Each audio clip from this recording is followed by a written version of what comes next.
Hello, Tara Ray here again. The second step of the ENDREA method is numbers. One of my favorite things.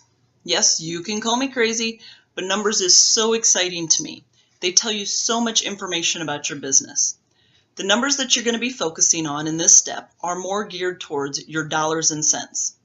Knowing these numbers is very important so you know how your business is going and if it's headed in the right direction. Now, I'm not an accountant, so I'm not going to give you any legal financial advice, but I am going to give you some tips on things to look at. Do you know what your actual cost of goods are? How about your gross and your net profit margins? I'll tell you a quick story about an example on why it is important to know accurate number information. A client of mine couldn't figure out why they were constantly losing money. Every month it was the same thing. They were in the red. Month after month, they were digging a deeper and deeper hole.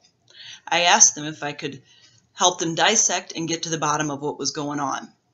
The first problem I discovered, not all the factors and items were added into their cost of goods.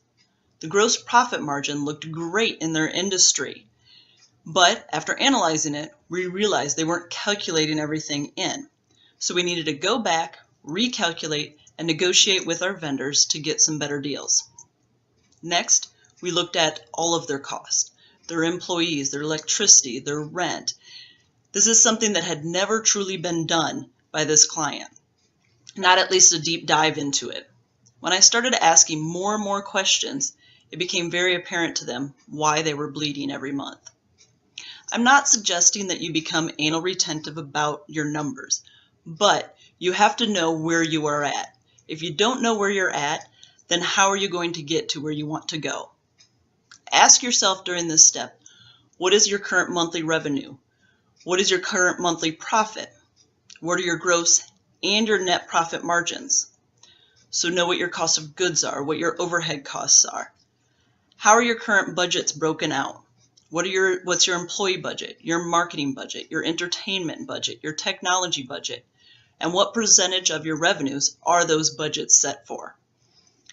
Don't dive into analyzing your numbers during this step, and don't start taking action during this step.